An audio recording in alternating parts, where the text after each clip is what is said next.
Ibu kalau kalau masih datang ke pasar mah biasa Bu. Ibu minta sama Allah nih, ya Allah temenin saya. Saya pengen ke pasar, saya nggak mau pakai duit, mau ngikutin si Mansur. Sekarang, apakah dia berani gitu? Kemudian kita ke warung Stick and Stick nggak usah bawa duit, makan aja di sana semua sepuasnya gratis gitu. Rame-rame yuk ke warung Stick and Stick. Kan ini ajaran Yusuf Mansur. Rame-rame ke warung Stick and Stick lalu kemudian makan di sana nggak usah bayar gitu.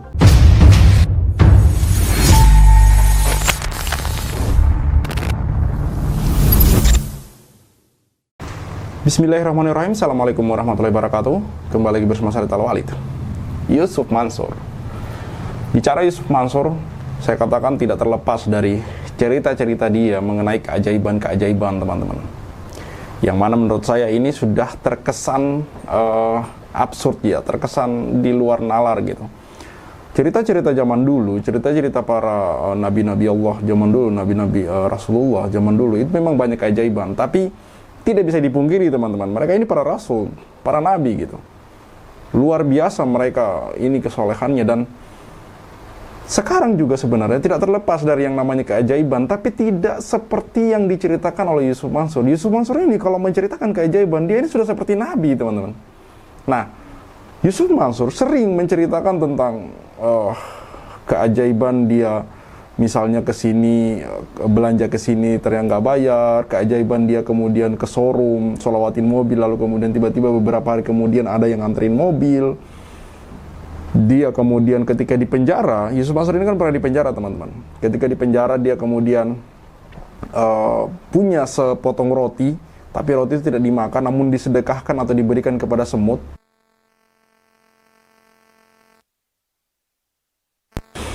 Nggak lama kemudian ada orang yang bawa nasi padang berapa bungkus, dan orang itu kemudian ternyata bukan sipir di situ. Ini cerita-cerita keajaiban yang menurut saya ini di luar logika dan di luar nalar gitu. Kalau mungkin dia menceritakan keajaiban yang dia temui itu 1-2, mungkin saya masih percaya gitu. Tapi kalau sudah sangat banyak, ini cuma 2. Kalau bukan membohong ya dukun gitu. Saya lebih cenderung ke cerita-cerita bohong gitu, karena nggak bisa dibuktikan gitu, dan hanya dia sendiri yang bisa menceritakan itu gitu. Lagian begini ya, Yusuf Mansur ini kan sering menceritakan keajaiban gitu. Sekali lagi saya katakan, ketika berbicara tentang keajaiban sedekah, bukannya kami tidak percaya dengan keajaiban sedekah, teman-teman. Kami sangat yakin itu adalah janji Allah, tapi tidak seperti yang diceritakan oleh Yusuf Mansur.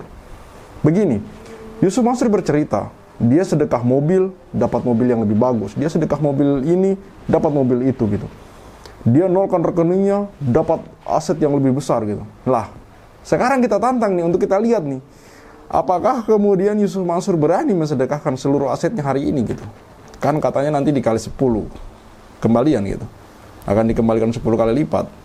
Ketika dia dalam satu ceramah memanggil orang ke depan, lalu kemudian menyuruh orang mensedekahkan motornya, mensedekahkan mobilnya, mensedekahkan uang yang ada di dompetnya, dengan katanya nanti akan dikali 10 gitu. Semua fadilah sedekah itu kita semua sudah paham gitu, bahwa harta yang kita berikan itu akan dikali lipat. Tapi tidak seperti apa yang diterapkan oleh Yusuf Mansur, malak orang dalam ceramahnya gitu loh. Nah, di setiap ceramah Yusuf Mansur, sebelum dia kemudian mengajak orang untuk bersedekah secara, walaupun ini secara halus, ini paksa ya, memaksa ya, dia menceritakan dulu tuh keajaiban-keajaiban sedekah, teman-teman. Runtutannya rata-rata seperti itu. Menceritakan dulu keajaiban-keajaiban sedekahnya. Mari kita simak video berikut, teman-teman. Ilbab ya, nyerang ustadz loh. Luar biasa. Allahumma sholli ala sayyidina Muhammad. Tapi dia nggak kenal kekuatan telunjuk tuh beda. Jangan lagi yang kecil. Jangan lagi yang kecil. Ini ntar pulang jam berapa? Hah? Jam 4 sih udah tutup kali deh. Atau ntar habis lebaran. Habis lebaran lu mainnya ke Soro. Enggak ya, anak-anak muda beli mobil sendiri ya. Enggak kan tuh. Enggak usah pakai duit, pakai telunjuk.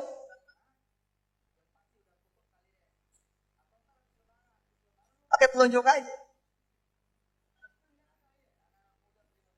Saya bilang sama ibu-ibu, Bu, pasar punya siapa? Gitu. Terus ibu-ibu nanya balik, emang punya siapa Pak Ustaz? Iya punya siapa? Ya punya yang dagang lah.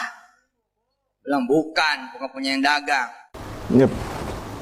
Mulai menyasar gitu, maksudnya kayak pakai telunjuk gitu, datang ke showroom, sholawatin mobil apa segala macam, padahal sholawat itu buat Rasulullah SAW gitu. Kalau ini ingin mobil, tinggal berdoa sama Allah Subhanahu Wa Taala, lalu kemudian berusaha, bekerja keras, cari duit, baru beli mobil. Bukan kemudian ke masjid, ke showroom, sholat di showroom seperti ajaran Yusuf Mansur, pegang mobilnya, sholawatin. Ajaran dari mana, teman-teman? Ajaran dari mana? Ajaran-ajaran seperti ini yang kemudian kami kritisi gitu. Kami kritik, kami mengatakan bahwa ajaran-ajaran seperti ini yang kemudian membuat orang akhirnya berpikir simpel, berpikir sederhana gitu. Tidak tahu gitu, ambil jalan seperti jalan pintas, jatuh-jatuhnya ya kayak orang pesugihan gitu loh. Karena tidak ada yang apa namanya? Tidak ada yang mudah di dunia ini, teman-teman. Semua harus dibarengi dengan usaha dan doa gitu. Tidak ada jalan pintas gitu menuju kesuksesan, tidak ada, teman-teman. Semua harus kerja keras gitu. Kalau kita pengen mobil ya kita berdoa, banyakin ibadah, banyakin kerja keras, fokus segala macam, teman-teman.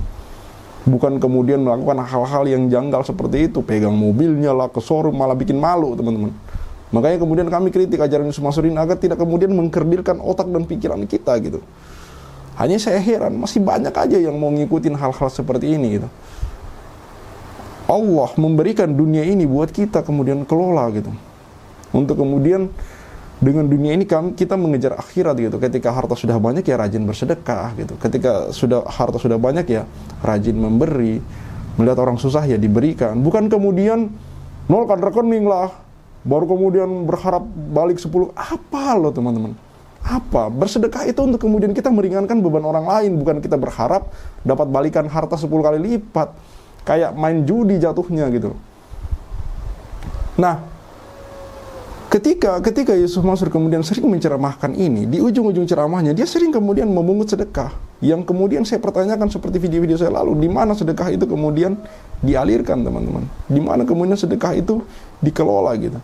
Karena sekali lagi saya katakan bahwa kita bersedekah bukan untuk berharap harta 10 kali lipat gitu, tapi untuk berharap ridho Allah Subhanahu Wa Taala, dan kemudian membantu meringankan beban orang lain.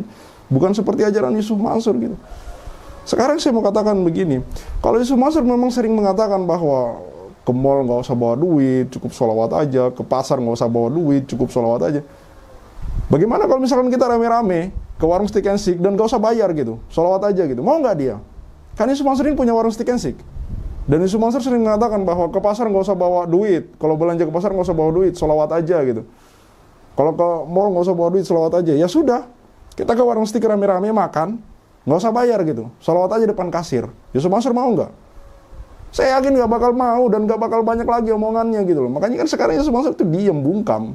Karena ajaran-ajaran dia ini seperti omong kosong dan dongeng belaka gitu, yang tidak bisa kita terapkan, teman-teman. Tidak bisa kita terapkan, hanya halunya saja gitu. Untuk memperlihatkan bahwa dia ini ya kayak orang hebat gitu, yang ujungnya nanti mempengaruhi orang. Ketika nanti dia ngajak sedekah, orang ya dengan serta-merta gitu, kayak dihipnotis, teman-teman. Mari kita lihat video berikutnya. Ini lebih parah lagi menurut saya, teman-teman. Ayo Bu, Ibu kalau masih datang ke pasar mah biasa Bu. Ibu minta sama Allah nih, ya Allah temenin saya. Saya pengen ke pasar, saya nggak mau pakai duit, mau ngikutin si Mansur. Belanja pakai engkau saja. Bawa Allah yang lebih mahal daripada duit, betul tidak? Duit apa sih? Allah siapa coba? Jauh banget itu. Fata'alallahul Malik. Bu, jangan kan begitu. Ibu boleh kan ngomong begini? Ayo angkat tangan, angkat tangan, akan doa. Ayo ikutin saya. Ya Allah, saya lagi malas jalan nih, terus malas juga masak. Antrein yang matang aja lah. Amin. Percaya omongan saya, bener-bener diantar itu. Assalamualaikum. Udah masak belum? Dia bilang sendiri kan, ikutin Yusuf Mansur nih, ke pasar nggak usah bawa duit gitu, belanja nggak usah bawa duit gitu. Nah, sekarang apakah dia berani gitu kemudian kita ke warung stick and stick nggak usah bawa duit, makan aja di sana semua sepuasnya gratis gitu, rame-rame yuk ke warung stick and stick. Kan ini ajaran Yusuf Mansur. Rame-rame ke warung stick and stick, lalu kemudian makan di sana nggak usah bayar gitu, bayar pakai telunjuk aja, bayar pakai sholawat aja gitu. Berani nggak dia kemudian nanggepin ini gitu? Nggak bakal berani teman-teman. Karena sudah dari dulu, 3 tahun yang lalu saya tantang dia untuk kemudian nolkan rekening berdasarkan ceramah dia yang sering katanya, gue berani tuh nolkan rekening segala macam. Ayo berani nolkan rekening, nanti juga kali 10 dibalikin 10 kali lipat. Lah, sekarang kan dia ini kaya nih. Taruhlah asetnya misalkan sama harta kekayaannya taruhlah 1 triliun. Kalau dia sedekahin semua kan jadi 10 triliun. Apa nggak banyak tuh Mansur? Banyak loh itu. Tapi kan nggak berani, nggak bakal berani karena dia sendiri tidak percaya dengan ajaran dia, tidak percaya dan tidak yakin dengan ajaran dia, teman-teman. Mari kita bacakan komentar para netizen. Mansur, lu siapa sih? Ya iya lu siapa gitu. Nongol-nongol buat ajaran yang tidak jelas gitu. Ini orang kemana ya? Kok nggak kelihatan lagi batang hidungnya ya? Sekarang udah tiarap teman-teman, karena sudah banyak kemudian yang bersuara mengkritik ajaran dia ini, bahkan menantang dia. Kan ajaran Yusuf Mansur kebanyakan menantang kita untuk kemudian nolkan rekening. Ya kita tantang balik, lu nolkan rekening dulu dong, berani nggak gitu? Sedekahin semua harta Anda gitu, mau di mana, kayak mau di Palestina, kayak mau di mana, sedekahin. Bukan kemudian kita tidak percaya dengan fadilah sedekah, ini lagi-lagi saya katakan teman-teman, tapi tidak kemudian ekstrim seperti itu. Sedekah itu ada aturannya teman-teman. Tidak semua kita sedekahkan, enggak, kita punya kewajiban, anak istri, orang tua, saudara. Kita boleh memberi kepada orang lain, tapi semampu dan sekuat kita gitu, karena masih ada hal-hal yang wajib, yang perlu kita nafkahi gitu.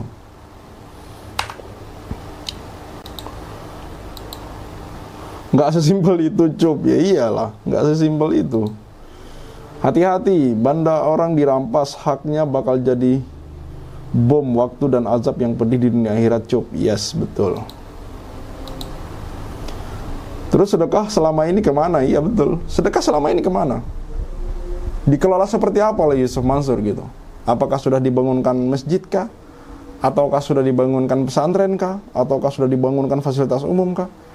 Kalau pesantren saya nggak yakin, karena pesantren Yusuf Mansur selama ini itu tuh pungutannya besar sekali teman-teman, besar sekali.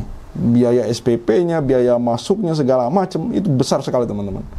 Bahkan pernah saya bandingkan itu ngalah-ngalahin kampus teman-teman, biaya sekolah di Daku ini teman-teman, ngalah-ngalahin kuliah di universitas gitu biayanya.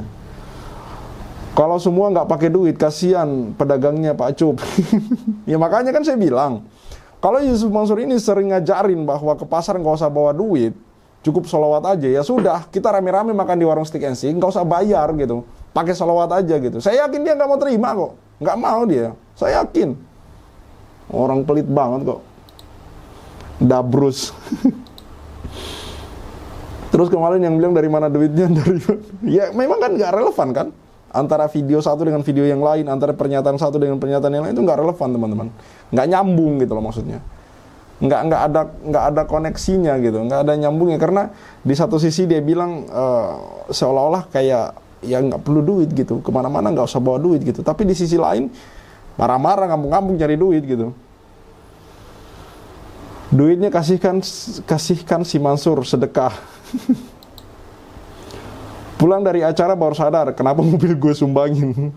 Ya memang rata-rata kayak begitu, karena lagi-lagi dia selalu menceritakan tentang keajaiban sedekah, yang mana cerita ini dibungkus dengan bumbu-bumbu yang menurut saya itu absurd. Lalu kemudian di ujung ceramahnya dia menarik sedekah, otomatis orang-orang ini dong semangatnya naik dong dengan cerita-cerita seperti itu gitu. Kalau beneran bisa gitu, tolong bayarin utang negara pakai cara itu Bang Mansur. Coba. Nggak logis teman-teman, nggak logis, nggak masuk akal sekali. Hidup tak semudah cocotnya Yusuf Mansur. Kayak lagi ngomong sama anaknya sudah, ya halu teman-teman, menghayal gitu, hayalan tingkat tinggi ya. Stand apa sih juara? Masih banyak murid-muridnya, emang sakti ini orang. Ya, seperti yang saya katakan tadi, bahwa dengan ajaran yang seperti ini saja, yang banyak cerita-cerita yang tidak masuk akal, bahkan banyak yang terkesan bohong gitu, mengaku-ngaku komisaris Grab lah, mengaku-ngaku inilah itulah, mau jadi presiden lah segala macam, nyalon anggota DPR aja gagal teman-teman. Orang ini terlalu banyak halunya gitu, terlalu banyak ceritanya gitu. Belum lagi sholat di gedung Google lah apa. Omong kosong gitu. Omong kosong. Tapi dia tidak bodoh gitu. Dia tahu tujuannya gitu. Dia tahu maksudnya. Dia paham betul apa tujuannya berkata-kata seperti itu. Dia paham betul. Nggak asal sekedar omong kosong, teman-teman. Ada tujuannya. Yusuf Mansur ini menurut saya orang pintar gitu. Pintar memanfaatkan sesuatu gitu. Pintar memanfaatkan kondisi gitu. Paham betul gitu. Makanya kan suka ngajak ngopi-ngopi di belakang gitu. Karena pandai betul dalam berkata-kata gitu. Kalau saya diajak ketemu ya kamera dinyalakan gitu. Seperti yang Pak Zaini sering katakan, kalau Yusuf Mansur ngajak ketemu kan Pak Zaini juga beberapa kali ajak ketemu gitu. Nah, Pak Zaini mengatakan kalau mau ketemu ya di depan kamera dong, karena ini sudah jadi konsumsi publik, biar tidak ada fitnah, teman-teman. Biar tidak ada fitnah. Bukannya kami takut, tidak, no. Justru itu hal yang kami lakukan untuk tidak menimbulkan fitnah. Jangan sampai kami bertemu Yusuf Mansur di belakang kamera, lalu kemudian di kemudian hari ada bahasa-bahasa bahwa ini sudah sudah masuk angin lah, sudah disogok lah. Ya, kami nggak mau. Saya pribadi pun tidak mau. Mau dibayar 1 miliar, 2 miliar, demi Allah saya nggak mau. Saya nggak mau demi Allah. Uang bisa dicari, teman-teman. Harta bisa dicari. Tapi menzalimi orang, itu menurut saya dosa yang susah untuk kita kemudian bertobat. Karena untuk kemudian kita bertobat saja kepada Allah itu nggak cukup. Kita harus meminta maaf langsung kepada orang yang kita zalimi, teman-teman. Serius. Kita harus meminta maaf langsung kepada orang yang kita zalimi. Karena ini menyangkut hak orang lain, teman-teman. Jadi ketika kemudian saya mau bertemu di belakang layar, kemudian mau menerima uang itu, sementara kita tidak tahu dari mana sumbernya. Nauzubillah min zalik, teman-teman. Saya nggak mau itu, teman-teman. Saya nggak mau itu. Makanya kenapa? Kalau misalkan mau bertemu dengan Yusuf Mansur, tabayun segala macam, saya mau di depan kamera. Bahkan kalau perlu live streaming, teman-teman. Jadi tidak ada fitnah di belakangnya, teman-teman. Sekali lagi saya katakan, kalau mau mengikuti ajaran Yusuf Mansur, ke pasar nggak perlu bawa duit. Mari kita rame-rame makan di warung Stick and Shake dan nggak perlu bayar. Cukup sholawat aja seperti ajaran Yusuf Mansur. Di akhir video saya mengatakan, terus suarakan untuk kemudian memboikot warung Stick and Shake, bebek goreng Haji Slamet punya Yusuf Mansur. Yusuf Mansur punya saham di sana, teman-teman. Yusuf Mansur punya bisnis kuliner bernama warung Stick and Shake. Makanya kenapa sampai hari ini kami menyuarakan untuk memboikot warung Stick and Shake Yusuf Mansur. Karena sampai hari ini, dengan omset miliaran yang dimiliki oleh Yusuf Mansur, tidak ada itikat baiknya untuk kemudian mempermudah para korban mendapatkan haknya kembali. Korban sudah bersusah payah melalui jalur hukum, menang di Pengadilan Negeri Bogor seperti Ibu Ilis Siti Rahmah, Yusuf Mansur dan kawan-kawan masih mengajukan banding. Pun pengajuan bandingnya ditolak, Ibu Ilis kembali dimenangkan, masih mengajukan kasasi. Selain kemudian tidak mau bertanggung jawab, ketika korban sudah jelas kemenangannya, dia masih mempersulit, mengulur-ngulur waktu. Tidak ada etikat baik. Maka kemudian kenapa saya sampai hari ini kembali tegaskan bahwa kami akan terus suarakan untuk memboikot bisnis-bisnis Yusuf Mansur. Salah satunya adalah warung Stick and Shake dan bebek goreng Haji Slamet. Syartal Walid, see you on the next videos. Maka 2010 ketika saya masuk pertama kali ke warung Stick and Shake, like video jangan di skip, share sampai kena strap, like biar kasusnya di up, komen sampai dia kena strap. Yusuf Mansur punya cerita, katanya punya jaku di mana-mana, nyatanya cuma numpang nama, emang dasar gak punya muka. Boykot Yusuf Mansur, bikin bisnis batu bara kau bangkrut, bikin aplikasi paypal kau macet, bikin program umroh merdeka kau mampet, bikin program tabung tanah kau rungkak, bikin program mulia video kau katot, bikin bisnis hotel city ya bacot, bisnis mandek duitnya dicokot. Boykot Yusuf Mansur.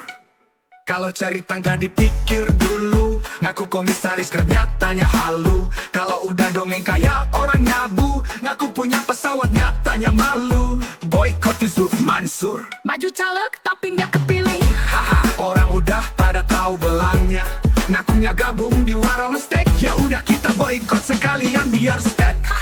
Boykot warung steak. Boykot warung steak. Boykot warung steak. Kok bisa bangun bisnis saat pandemi? Emang duitnya dari mana? Kalau bukan dari bisnis fiksi, Ngajak umat kumpul dana cuma buat merana. Boykot warung steak. Johnny kok cuma diam kayak bot. Apa sih ujuk bikin lu takut? Takut kebongkar, takut kecokot. Hahaha. Bikin bisnis batu bara kok bangkrut. Bikin aplikasi baik dan kau macet. Bikin program umroh merdeka kau mampet. Bikin program tabung tanah kau lungkat. Bikin program Moya Vivi kau gatot. Bikin bisnis hotel city ya bacot. Semua baik duitnya dicokot. Boykot warung steak. Kalau cerita nggak dipikir dulu, ngaku komisaris Grab nyatanya halu. Kalau udah dongeng kayak orang nyabu, ngaku punya pesawat nyatanya malu. Baju caleg tapi nggak kepilih, haha. Orang udah pada tahu belangnya. Ngakunya gabung di warung steak. Ya udah kita boykot sekalian biar steak. Boykot warung steak. Sorry kok cuma diam kayak bot. Apa sih ujuk bikin lu takut? Takut kebongkar, takut kecokot. Bikin bisnis batu bara kau bangkrut. Bikin aplikasi Paytm kau macet. Bikin program umroh merdeka kau mampet. Bikin program tabung tanah kau lungkat. Bikin program Moya Vivi kau gatot. Bikin bisnis hotel city ya bacot. Semua baik duitnya dicokot. Boykot warung steak. Kalau cerita nggak dipikir dulu, ngaku komisaris Grab nyatanya halu. Kalau udah dongeng kayak orang nyabu, ngaku punya pesawat nyatanya malu. Maju caleg tapi nggak kepilih, haha. Orang udah pada tahu belangnya. Ngakunya gabung di warung steak. Ya udah kita boykot sekalian biar steak. Boykot warung steak. Stop mampir di sana, stop masuk ke sana, stop makan di sana, stop bikin si ujuk kaya. Boykot warung steak. Bikin Yusuf Mansur ketar-ketir. Biar dia mikir, biar dia sadar tanggung jawab Mansur. Kami sudah hilang sabar, umat sudah marah besar. Sampai mana kau kabur, akan terus kami kejar walau sampai lubang kubur. Boykot warung steak. Boykot warung steak. Boykot warung steak. Play video jangan di skip. Share sampai kena strap. Like biar kasusnya di up. Komen sampai dia kena step. Hahaha.